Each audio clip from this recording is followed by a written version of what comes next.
Hey guys, what's up? It's Rachel. Welcome back to another video. During the back to school season, a lot of people like to make new goals and kind of change their habits a bit. So I wanted to make this video not necessarily for the academic habits and things like that, but more just life things. If you're going into a new year of college, if you're maybe starting a job, just trying to implement these new things as you go into a new year or like a new season, I guess. So therefore, if you find any of these tips helpful, don't ever wait for another time, because if you keep putting things off, then you'll eventually never end up doing it, or you'll end up doing it too late. So start now, and yeah. My first tip slash habit that you should continually do is seek discomfort. I've already mentioned this in my videos, and I'm probably gonna mention this like a million more times, but it's just because I love this saying and also living it out so much. When I typically tell people seek discomfort, they're usually like, what does that mean? That sounds really bad, but I promise you it's actually such a good thing. Seek discomfort doesn't necessarily mean you do anything that makes you uncomfortable, because obviously there are things that make you uncomfortable that you should never ever do, but a lot of times people are scared doing things that aren't necessarily bad for you. For example, if you're someone who's super shy and you've always found it really hard to go and talk to new people, maybe pushing yourself out of your comfort zone and making that first move to go talk to someone, to go reach out to a new club, those moments have honestly been some of the defining moments of my life and points where I've changed and grown the most, just because I did something that I never would typically have done, and therefore I grew. Okay, so the second thing is to have gratitude. So even on your worst days, there's always going to be an infinite amount of things that you can be thankful for. Whatever the reason is that you're having a bad day, there's always so many things that you can be grateful for. It's super easy to compare yourself to others and think about what others have as opposed to you, and those cases make it really easy to get jealous or make yourself angry and feel like you aren't getting what you deserve. So always having that positive mindset and gratitude will definitely change your outlook on life. So number 3 is to have conversations that build you and others up.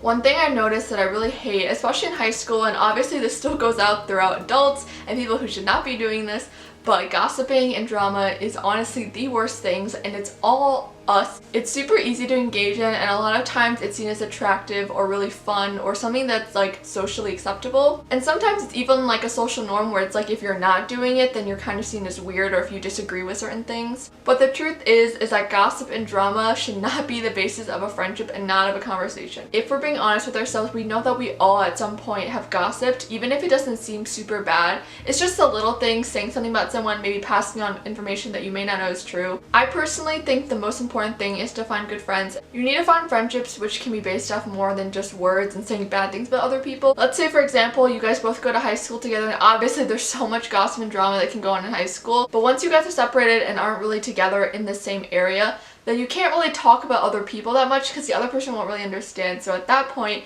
it's really what connects you together, and that's what you kind of have to find, and hopefully it's something that's not bringing other people down and something that builds you too up.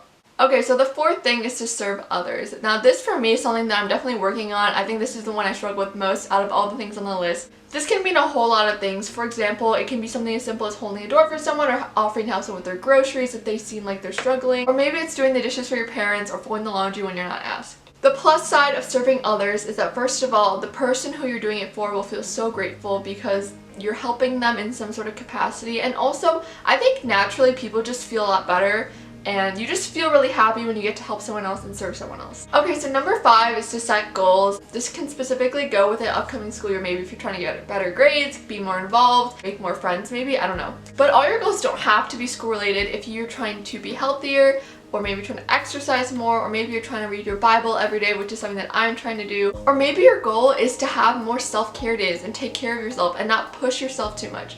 There's so many different goals which you can have and set for yourself, and it doesn't necessarily have to be something super productive. But the great thing about goals is that it reminds you what you're working for, and there's also another way for you to organize your daily activities and what you do based on your goals. So the 6th thing is to make sure that you exercise. I feel like a lot of people, whenever you hear exercise, you're just like, oh, I don't want to do it, I don't want to work out, I don't want to run.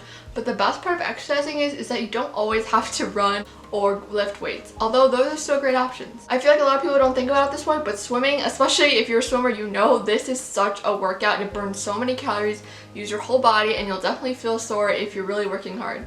But if you're someone who doesn't necessarily want to do those things, you can always just do those workout videos that everyone does on YouTube. You can do dance workouts, you can also just stretch, do yoga, go on a walk. All those things are still exercise. Maybe you also like rollerblading or roller skating, doing jump rope, hula hoop, whatever it is, still all exercise. Another great thing about exercising is that it actually releases happy chemicals like endorphins and serotonin, and once you finish your workout, you'll also release dopamine. I know those are all super fancy science terms, but in summary, exercising makes you a lot happier. Next on our list is to implement self-care. And it doesn't have to be like the Instagram self-care where you're like taking a bath, doing a face mask, getting your nails done, or whatever it is. Those are all great things, but it doesn't have to be something super elaborate as that. You can do something as simple as playing with your dogs, maybe journaling, listening to music, and just dancing around your room. For people who don't implement self-care once in a while, I think there comes a time where you get super burnt out and it's really, really hard to get out of that rut again and be productive. You need to be consistent in actually taking care of yourself and maybe taking a break from certain things or pushing something out for a little bit. Although it's super important to be productive and, like I said, working towards goals, there's also times where you just need to chill out a bit and just relax, and that's totally okay. Okay guys, so my next tip is to read and listen to meaningful words. So for me, this looks like reading the Bible consistently, listening to TED Talks and podcasts that inspire me. Maybe you're not the type of person to do any of those things, but I'm betting you probably listen to music, watch movies, or watch YouTube, or watch TV shows. Even whatever you're listening to or watching in those categories I just mentioned are things that can actually really impact who you are and how you act. Maybe this is just me, but definitely watching TV shows has definitely changed who I am in some ways, and I've learned lessons in shows that are more meaningful, and other shows that aren't as impactful, I don't get as much away from it. I think it's obvious that what you surround yourself with and who you surround yourself with is super important, and like I said, it's the same exact thing with what you listen to. And the things that you're listening to and watching are most of the time something that you would not feel comfortable at all sharing with your parents or someone you respect or look up to, or like an authority figure. You may want to reconsider what exactly you're watching or listening to. Again, not everything you have to do has to be like super inspiring or anything like that, but just be careful with what you're surrounding yourself with, because that can honestly take a toll on you, and even in ways that you may never understand. But I bet if you had not ever watched those things or never listened to those things, you might actually be a completely different person. Okay guys, so this next one is super soft, super sweet, but it's to show appreciation to those that you love. If you guys know the different love languages, that's a thing. And whichever way your love language is, and you can always take those little quizzes online to find out what your love language is. Finding how you show love to people and just doing that is super, super important. The truth is, we never really know when people can go away or something bad can happen, and so it's always super important to show those that you love them and care for them. And it doesn't necessarily mean if your love language is physical touch to always hug them, or if your love language is gifts then to always buy them things, but just showing them that you appreciate them and care for them once in a while, I think is really, really important. I think especially during this time of COVID where you cannot touch other people, it's super, super sad. Even if it's not someone who you quote unquote love, but maybe it's just someone that you're starting to meet, or maybe you're trying to reach out to someone who seems a lot shyer and doesn't seem like to open up as much. I think showing a fist bump or even a high five is something super small, but a way that you can show your care for them and something that they'll really appreciate in the long run. And the last one, I feel like it's super obvious, but you'll be surprised at how many people don't ever do this or don't practice this in real life. And it's to do things that make you truly happy and to not do things that you don't enjoy. Now, of course, I'm not saying that if you hate doing homework that you should never do it, or if you sometimes don't like going to work then to never go there. But I think in this life we all know that we definitely have choices. Obviously some people have more opportunities than others, but at the end of the day we're all still the masters of our fate. I think that's a Shakespeare quote or something, not entirely sure. That might be a quote from One Tree Hill quoting Shakespeare. But anyway, I think it's super easy in this world to just go with what everyone else is doing, to just follow the crowd.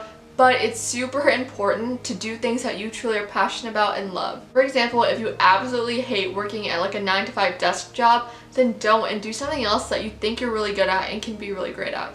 I'm not saying to always pursue your passion, but in some cases where what you're doing is totally not what you should be doing, then you gotta go with your gut and do what you think you should be. But on the other hand, although I love photography, I would personally not make it into my profession, but I'm still never going to stop taking photos and doing photo shoots just because it's something that I love, but I don't necessarily feel like making it a profession.